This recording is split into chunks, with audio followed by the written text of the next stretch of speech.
The 0-2 pitch, swing and a miss, struck him out.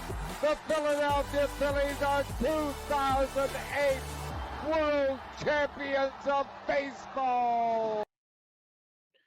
Good evening, everybody. Welcome back to another episode of the Phixated Podcast.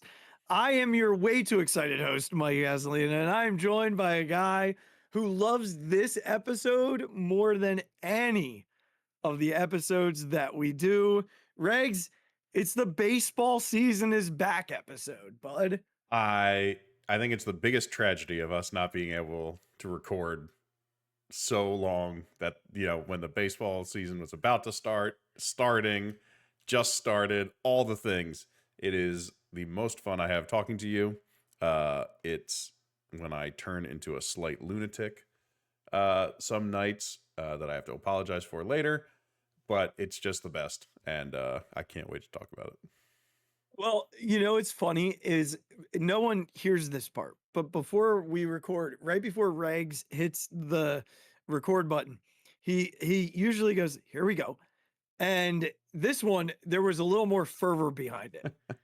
Like you could tell the excitement for this specific episode, so much so that I didn't do my normal good at the beginning. I just wanted to jump right into it because usually I take it a long way, but I could tell that you were excited to get this episode started. I'm so ready.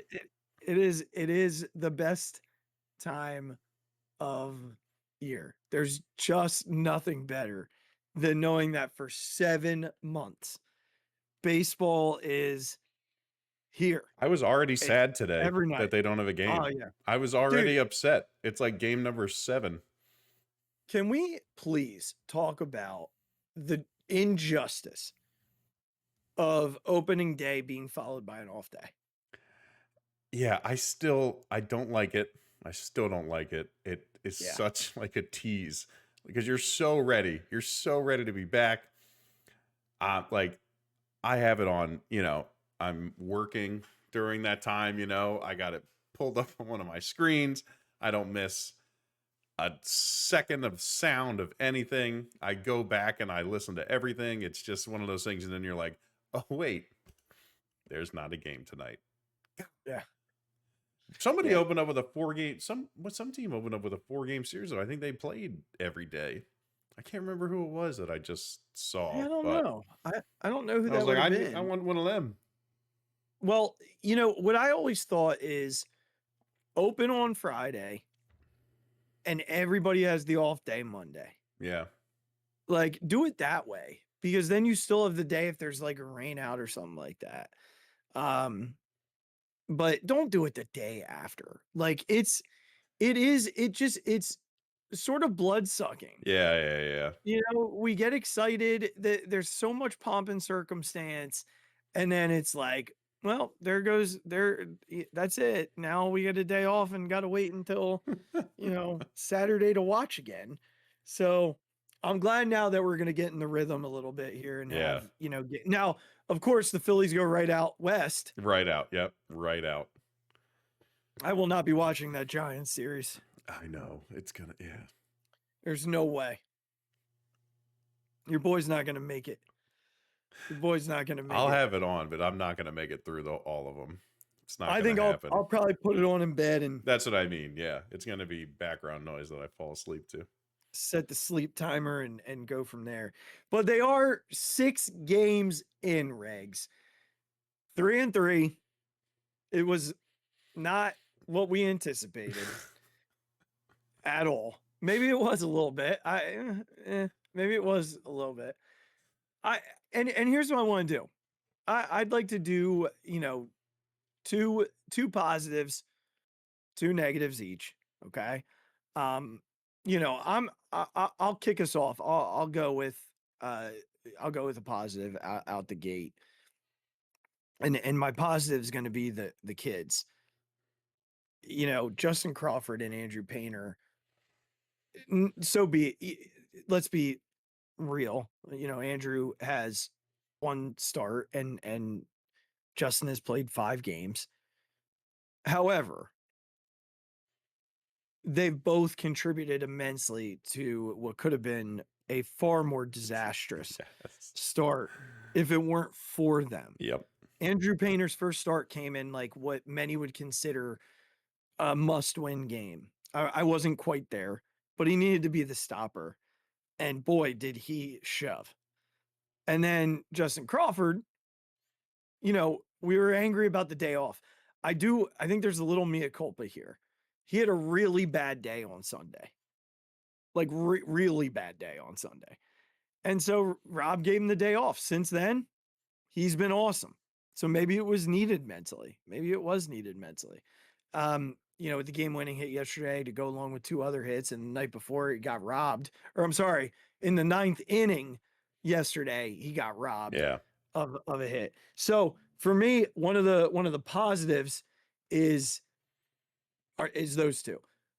I'll give you a negative, then I'll have you go, and it'll come back to me. 1 through 3.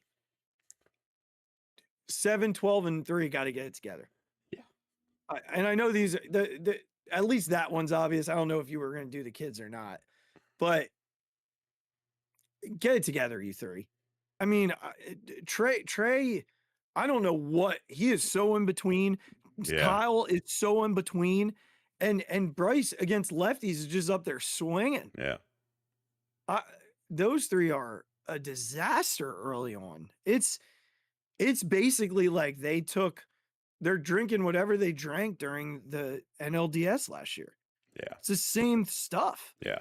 So, there's not a whole lot to say there other than they're not very good, but I do think it's important to note, if you looked across the country at the team who beat them in the NLDS, their 1 through 4 is just as bad as ours right now. The difference being they're 5-1. Yeah. So, of course they are. Yeah, there's that. That's because their 5, 6, 7 guys are absolutely ridiculous too. Yeah. Yeah. But anyway, go ahead. Yeah, one of my positives was going to be Justin Crawford specifically. I've just had a ton of fun watching him, and everyone has said this, but just seeing him look ready to be here. Like, I know the ground ball stuff, blah, blah, blah, whatever. I don't think he's looked overmatched. I don't think he's looked overwhelmed. And he sure as shit plays a better center field than Brandon Marsh does. So I'm not sure what we're worried about defensively. Like, I don't need him to be Willie Mays out there, but he sure as hell is better than our second option. So that is even a positive. I'm gonna go something. It's obviously hyper specific because of the game the other day, but I will continue, and I am determined this year to just have a blast watching Edmundo Sosa play baseball, because he is the energy that we all want this baseball team to have, right? With Bohm the powder and Bryce in his stupid, like, nothing matters face, that he gets in sometimes. Kyle tends to be okay. Trey can get in that stupid sourpuss, mode. Edmundo Sosa is the energy that we all, like, want our baseball players to have all the time. Does he get exposed when he plays too much? Yes, he does. Does he have weird days when he has to play second base and doesn't do it particularly well like the other day? Yes, he does. But I'm just determined to have a lot of fun watching that guy play baseball while he's on my baseball team, because it's the best. It's the best. And I love the bromance between him and Adolis. I love it. I'm here for all of it. And I just wanted to praise Edmundo really quickly, because that guy just makes me happy. He just makes me happy. Yeah, he was. I mean, look, it was the Edmundo game. The play in extras, the hit to send it to extras. So you gave both of your positives. I'm going to give one more positive and then a negative, and I'll shoot back over to you for anything else that you want to add to the negatives. You mentioned my other positive, Adolis Garcia. Yeah. I mean, the energy clearly, right? But he is hitting the ball hard. And there's not as much chase as I expected. at least early, there's a lot of season to go. If we're going to say that for the bad, we got to say it for the good, that he could fall into some of that. But early on, the signs that the returns that we're getting are very positive. He's hitting everything hard. He's not chasing a ton here and there. He does. Walked yesterday in the 9th to load the bases, and a really good at bat. But more so, the defense in right field is noticeably better. Noticeably better. I mean, there was a ball in yesterday's game that he cut off before it got to the corner and nearly threw a guy out. That should have been a standing double. If that were Nick, the ball gets to the corner, he lollipops the throw in, and that dude's standing on third base. Or that one he tracked in the corner too and like actually caught. Dude, he closes on balls with such ease. Now he's a steam truck. Yeah, sure. But he closes on balls with such ease. He is a joy to watch out there. And if he's going to hit the ball to right field with that kind of power, 30 home runs is very much in play. Yeah. It's very much in play. All right, here's my other negative. The platoon lineup has to stop. It has to stop. I heard you on Edmundo, and this is not a shot at Edmundo. So here's where I'm at, Regs. I'm gonna take you back in time. If you go back to the 2007 to 2011 Phillies, they had a ton of lefties. At least some of their better hitters were lefties. They had switch hitters as well, right? But Raul, when he got there, lefty. Ryan, Chase, right? Lefties. Three of their better hitters during that run were left-handed hitters, and then 2 switch. When they were facing a guy like Randy Johnson, or Yohan Santana, Charlie might give them a day off, like a Hall of Fame lefty, But when they faced John Lannon, we didn't have Eric Bruntlett out there or Mike Sweeney playing first base, right? For whatever reason, Regs. And look, Chris Sale, Tarek Skubal, even Mackenzie Gore. Yeah. Fine. You want to sit him for a game like that? Got it. But Forrester Green or whoever it is the other night? Why? No need. Let them play in that game. Let them play in that game. Just for the pure defensive reason. You've got that game was Taijuan Walker. Yeah. You can't sacrifice defense. Yeah.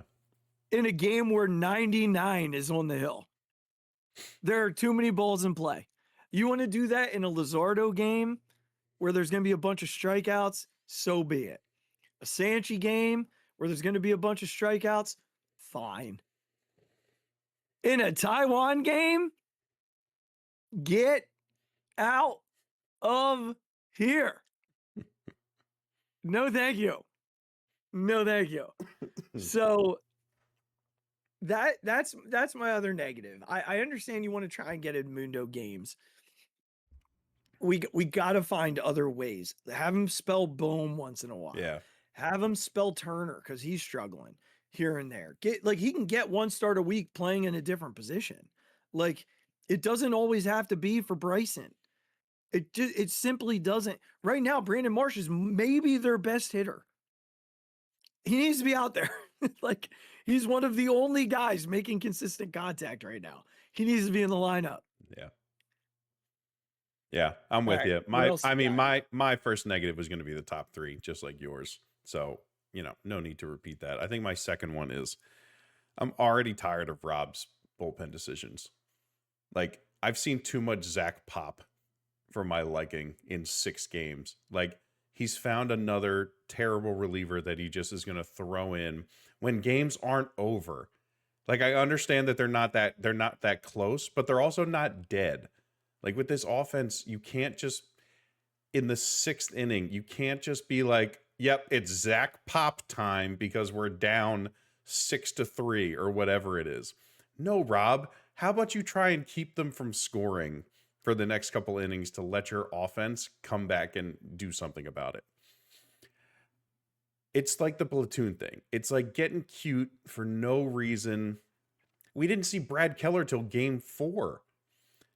Felt like he didn't even pitch in the opening series. Like, all of it, like, what are we doing here?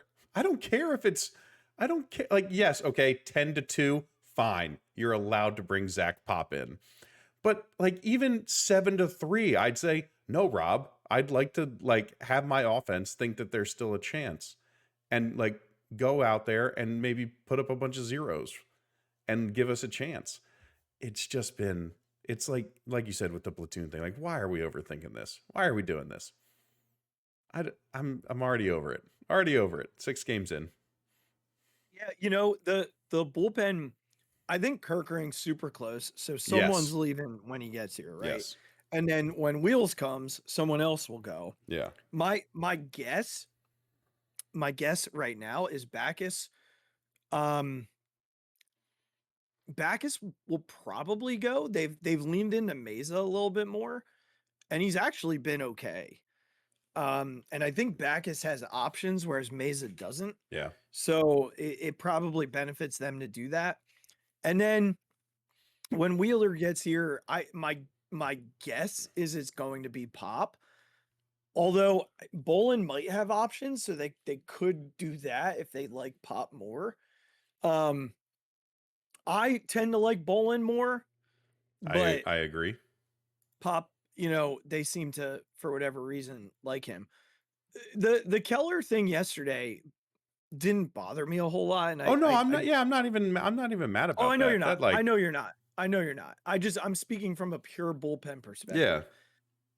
It was some really bad luck yesterday before the home run. Yeah. Like out of the inning, and then they're in the dugout essentially. Right. And have to come back out. And I don't know. The Nationals had more freaking infield singles in this series Jesus. than I can. I've even never begin seen more to- exit velocities that start with 7 that led to hits than we did in those 3 games. Like, Jesus. And you watch a lot of like youth baseball. I watched more than I care to admit. Yes. So, you know, I think my there's- 7-year-old hit some balls harder than they did in his games this past weekend. You know, the just briefly, one thing or two things that I want to mention. I want to go back to Andrew Painter for a second. Can we just acknowledge how nasty his curveball changeup Yeah, dude, actually are? that one changeup to Nunez, I think it was gross. Where he put him down on a knee. Yeah. Well, how about the first at bat of the game where he threw that 2-2 breaking ball to Wood. And yeah. my that ball moved horizontally and vertically. Yeah. In 2 separate movements. Yeah. Like that pitch was ridiculous. And then he's got like they call it a slider, but it's more of a cut because it just has a little cut to it. Yeah. And then he climbed the ladder on Wood for his last strikeout of the day. And the poise. He don't look 22 out there. Yeah. Yeah. There's so much poise in him. I know he's gonna have games where he gets hit around. Of course. Like we know that. But the other night, you could clearly see. You can see it. Like you there's a dude in there. I'm so excited at the potential of him. And this was just my observation. And he's going to learn this, right? He's 22. He's going to learn this. And by all accounts, like Todd Zalecky had a great like oral history of his whole journey from like high school to the majors, which was a really good article on MLB.com if nobody's read it yet. But it's one of those, I just was thinking during his start that like he was obviously amped up. The velocity was at 98, whatever. And then in the third or fourth, he was like maybe 96, stuff like that. And the thing that I just kept thinking, I was like, good Lord, we have Zach Wheeler on this team who he can learn from, who just sits at 96, 97 over and over and over and over. Mm-hmm. And the thought, it just popped into my head, like, God, if that kid can just pick Zach's brain and learn how to get there and just stay at that consistency, you almost are more impressed. I don't know about more impressed, but you're almost more impressed at the pitching ability because of the breaking stuff and his ability to manipulate the baseball, that you're like, God, if he just has to learn how to keep his velocity consistent, that seems like a home run, man. Like, he's going to figure that out. Mm-hmm. And it was really exciting. I'm so happy for him, and working to get back from that injury and everything that happened last year, and the anticipation that's been around him for years, right? He's been a 19-year-old kid, and he's been hyped up how he has been. And it was just really cool to finally see him out there on the mound. He's also just enormous. He's just a horse standing out there. And it was just so cool to finally watch Andrew freaking Painter on the Citizens Bank Park mound for the Phillies. And my dad said, he's like, can you imagine that body, that stride coming at you with 99? I don't even know how you would see it. Well, he's probably standing on top of you when he throws that pitch, right? So I agree with everything you said, and if you haven't read that article, it's great. It's fantastic. One of the things that I really loved reading was how he just will not stop learning the game. Yeah. Like, I forget which minor league coach it was, but they talked about how the beginning of a game, he'd start at the one end of the dugout and he works his way down. He's talking to everybody and he's asking questions and he's trying to understand situations. And then he eventually gets to that coach and he stands behind him until he acknowledges him. Yeah. And then he like, why is the infield in? Why did they throw that pitch? Why didn't they take there or give that sign? And then after he pitches, he immediately goes and watches the tape. He doesn't wait till the next day. He's out there watching it like right after his start. And as I watch him in the dugout now, he's always around one of the other starters.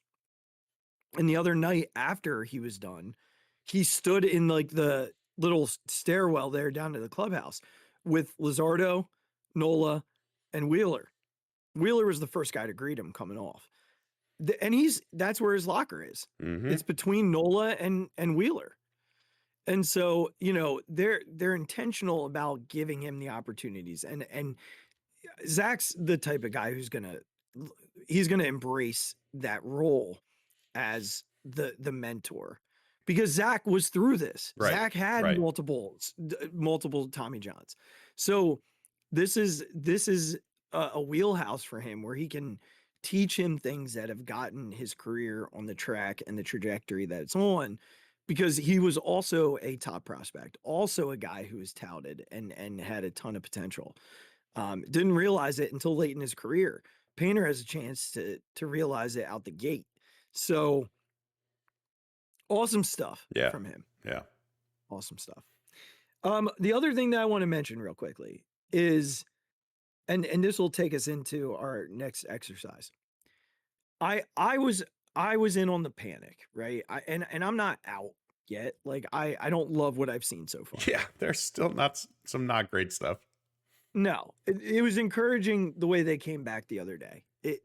Yesterday was very encouraging, but there's a lot that is left to the imagination and left to our desires, right?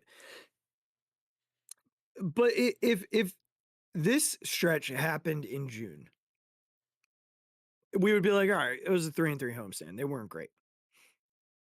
There's so much reaction the first week of the baseball season. Of course. There's so much. And then June, July comes around and everybody's like, yeah, whatever. Talk to me in October. You know, it's just because it's fresh and it's new. If the Texas series happened in June or July, no one would have cared. No one would care at all. They would not even blink. Yeah. 6 games through the Major League Baseball season is essentially halftime of week 1 of the NFL football season. So the Phillies are tied at halftime. Might only be a quarter. No, I figured it out. I did do this there math. you go. I love it. Yeah, 4 games is like the middle of the second quarter. I love it. So 6 games lands at halftime. I mapped it out. I did the math. I love that. It's about halftime. So really the Phillies are tied at halftime. They're a game out of first place today after what we would consider to be the worst possible start. Starting pitching wasn't great. The offense sucked. Yeah. And honestly, the bullpen was shaky at best. Yeah. And they're 3-3. And I know what the run differential says. They also got blown out twice in their first 2 games. They're going to blow out teams throughout the year too. You know, everything right now is under a microscope.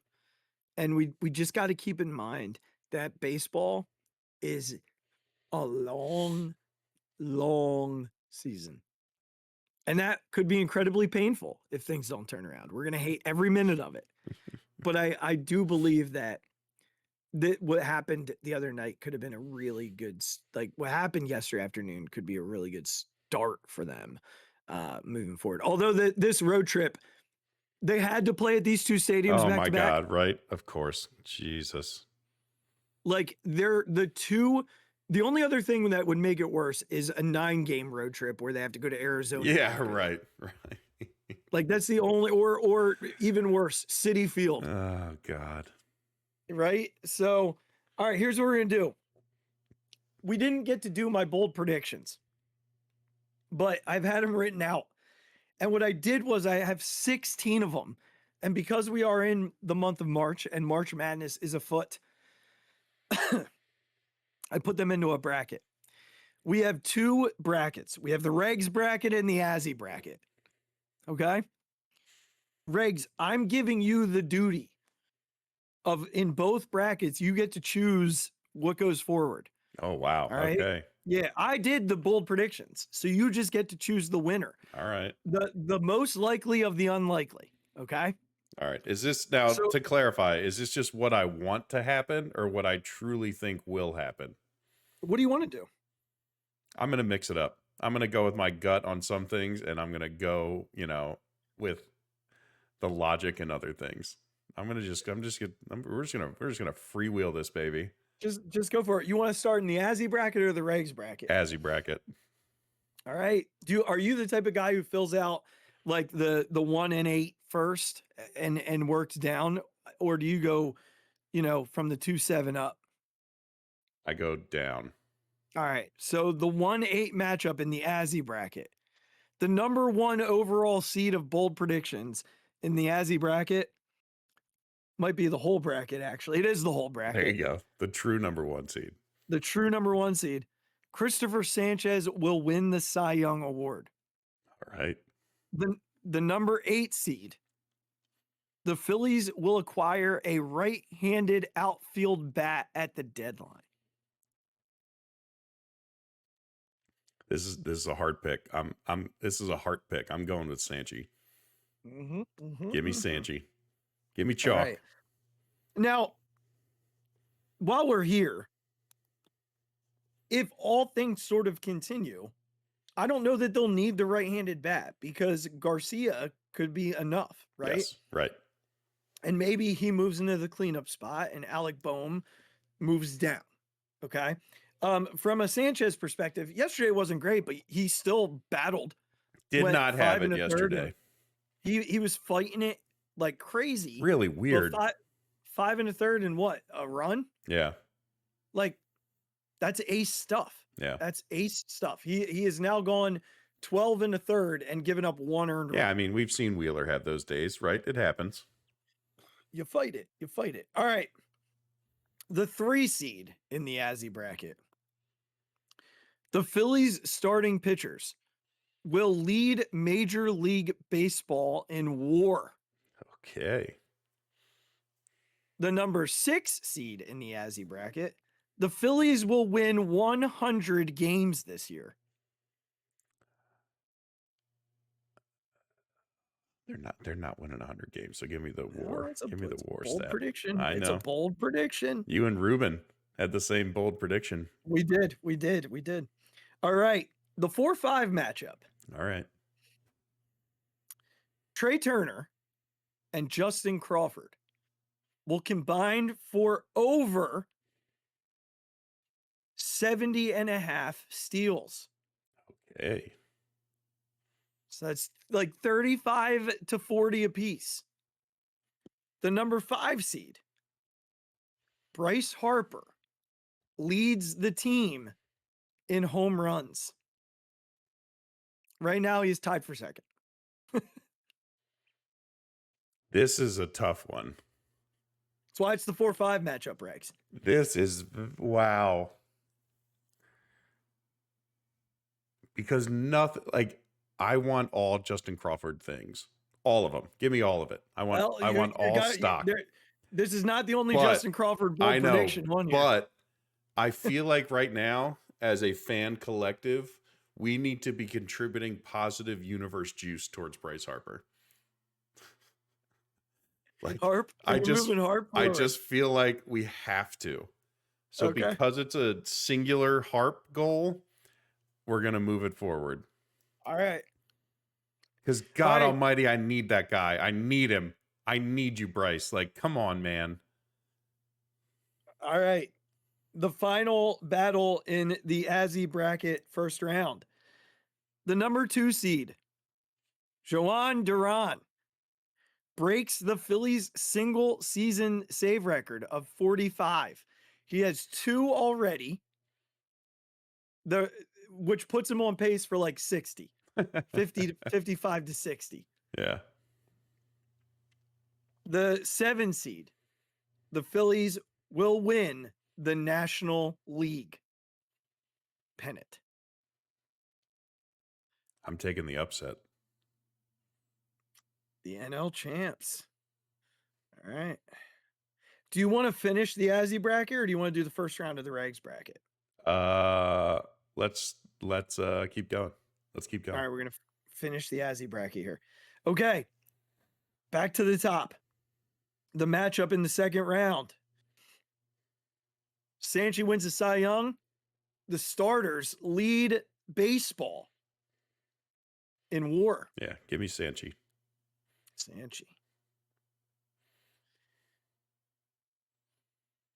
To move on, Bryce Harper leads the team in homers. The Phillies win the pennant. Give me the pennant. Got to go team over individual here. Got to do it. Always been a team guy. Well, we're going to test that theory. I know. Sanchi wins the Cy Young. The Phillies win the pennant. Give me the pennant. All right. The Azzy bracket winner, the pennant. Here we go. Over to the Regs bracket. This felt like a strong number 1 seed. I don't know how strong it is anymore. Trey Turner repeats as the batting title champion. Okay. Like you said, we're trying to take all things we already know about the season out of this. Right. Also, Alec Boehm, the 8th seed, hits 25 or more home runs. Yeah, give me Trey. Alec's not doing shit. Listen, here's what I'll say. Trey can go on a run. Yes. Where he's collecting 3-4 hits in a weekend. Yes. Right?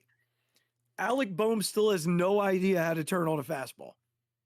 The Major League Baseball teams have now decided they are going to do as much shifting as they can. And then tell him they're going to throw pitches inside. Yeah. And he still refuses to turn on a fastball. So I agree with you. Trey moves on. All right. The 3 seed, Bryson Stott, makes his first All-Star game against the 6 seed, the Phillies three-peat in the East. I gotta keep consistent. Give me the team. Give me the East. Give me the East win. All right. The 4 seed. The Phillies have 4 All-Star game starters. Okay. Okay. So 4 of the 9 guys on the field for the National League will be wearing red pins in Philadelphia. Against the 5 seed, Justin Crawford and Andrew Painter will both finish in the top 5 Rookie of the Year voting. Give me the Rooks. I like it.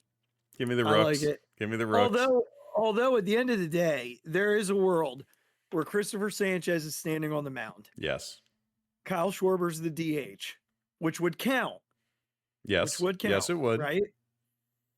One of the outfielders finds their way in somehow, and one of those infielders finds their way in, or certainly two a possibility. It's very especially because it's in Philly. I feel like Philly's going to vote a ton this year. All right, the 2 seed. Kyle Schwarber hits 50 home runs against the 7 seed. The Phillies win the World Series. Notice that that's the 7 seed ahead of Alec Boehm hitting 25 home runs. Alec Boehm's the last seed in this whole thing. I have to take he's the number 16. I have to take the World Series. I have to. Okay. All right. Trey Turner repeats the batting title. Phillies win the East. Give me they win the East. I would have taken that even if you weren't doing a team thing. I would have. I do think that's more likely than Trey. All right. Rookie of the Year, World Series. Oh, God.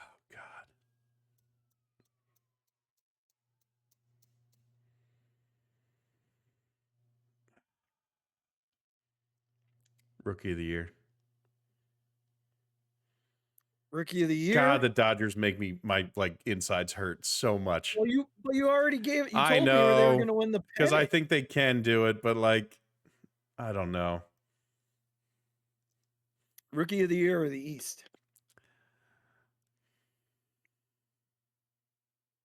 The East. The East? Yeah. All right.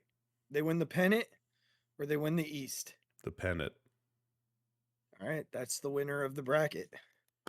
So I'm going. Listen, I think one of our predictions has been that they will win the World Series the past few years. So I'm going with right before that to keep the juju good, but we're not going to go all the way because I don't know. I'm just being weird about it. Well, as we always do, we will, sort of track my bold predictions as we. What would your winner have been? Because I know you picked one. You know what? I actually didn't, but just a quick glance at it. I think from the Azzy bracket, I would have had Sanchez in the final. I like it. And from the Regs bracket, I would have had the Rookie of the Year thing. All right. In the final, and I probably take Sanchi. I think this might be the year Skeens' first start could really change the landscape of the NL Cy race. Yeah. And I have no problem with the Rookie of the Year thing. I actually think Crawford could win it if he, I don't think that. Hold on. The power numbers aren't going to be there. Yeah. Clearly. But if he hits 320. Yeah, right. Right. And steals 30 plus bases. Yeah. 30 to 40 bases. And plays really good defense in center field. It's going to be hard. Yeah. It's going to be hard. And, I think, Painter pitches to a 3 ERA or something, 3.5 ERA. He'll land in the top 5, reach 120, 130 strikeouts, probably more, but so those would have been I think Duran is another one that could easily happen this year. The Phillies win 92 games. He's saving half of those. Yeah. barring any unforeseen circumstances. So, I think there's a variety here. And of course, the team ones, it wouldn't surprise me if they win the East. It wouldn't surprise me if they win the pennant. Like, I do believe this team is capable of all of that. Yeah. It's, the World Series too. I agree with you though. I don't know that I'm confident enough to put them there right now. But yeah, I enjoyed this year of bold predictions. I feel like I know this team so well, almost too well right now, Yeah. that it's both sad and scary. Yeah.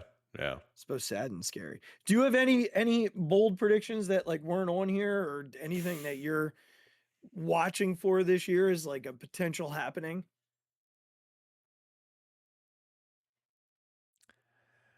I don't know. I don't know about watching. I really think I really want this bullpen to be good. Like the guys in it. The nobodies I don't care, but like the Kirkering, Banks, Alvarado, Keller, Duran. Yeah.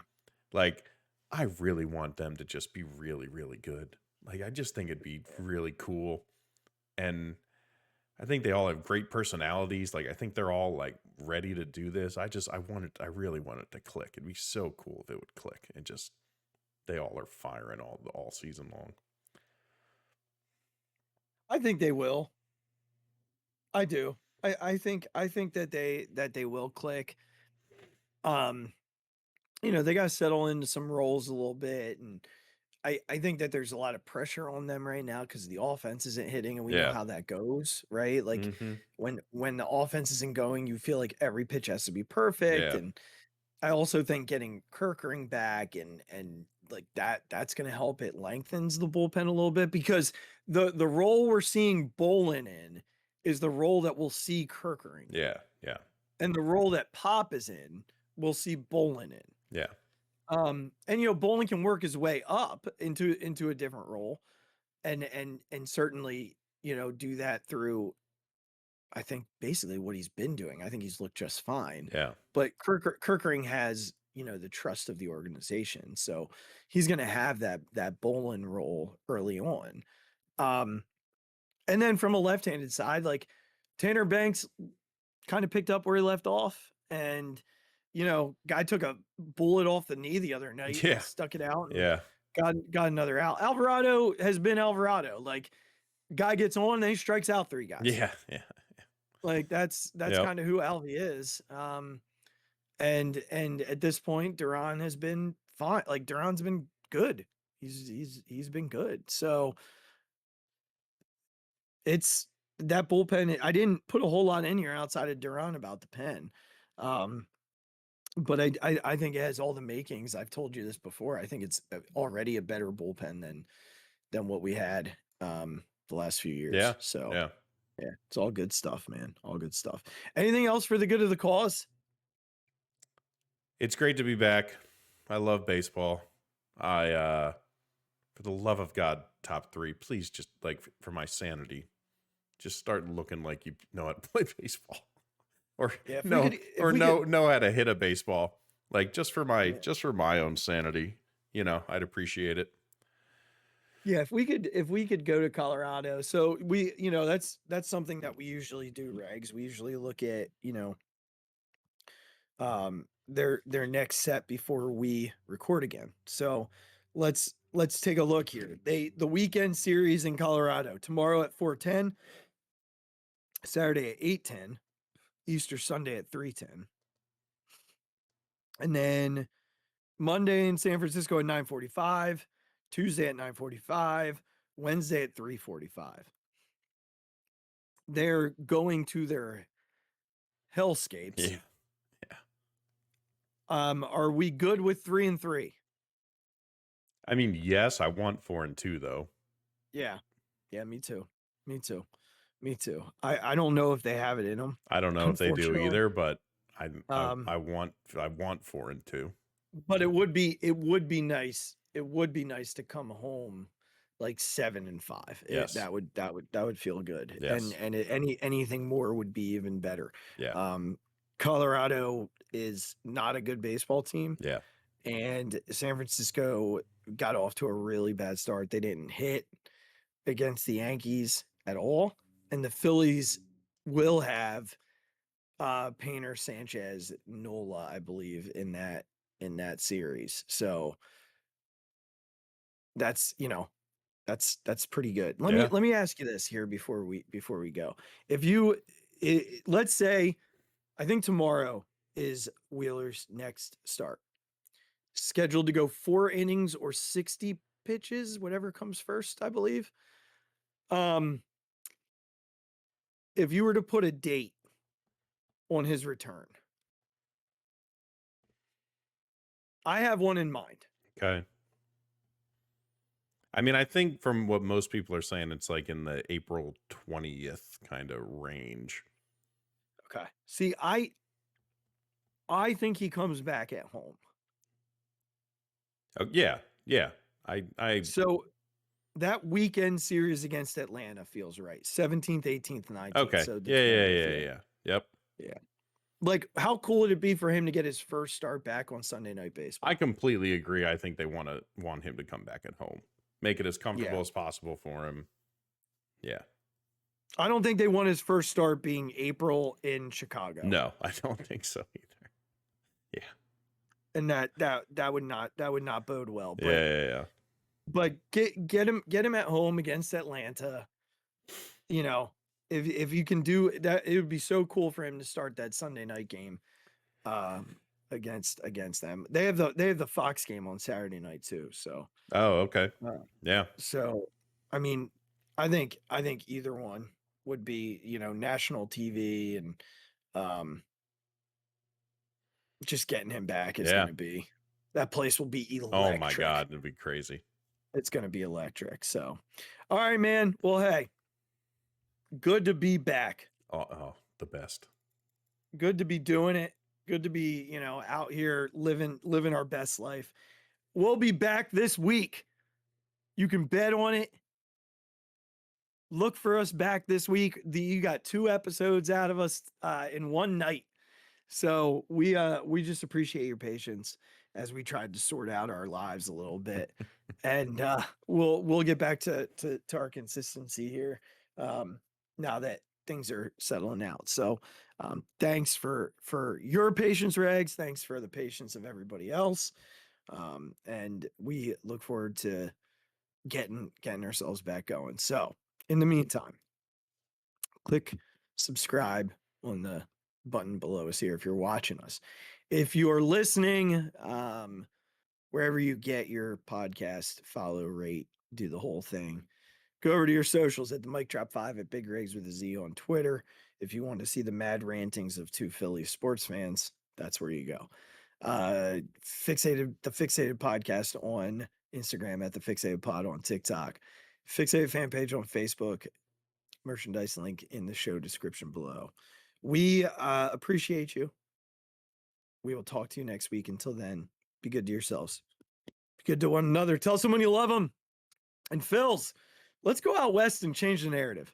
Let's win some baseball, huh? Oh my God! Deep to right field, way up there and way out of here. The Philadelphia Eagles are Super Bowl champions. Eagles fans everywhere, this is for you. The 0-2 pitch, swing and a miss, struck him out. The Philadelphia Phillies are 2008 World Champions of Baseball.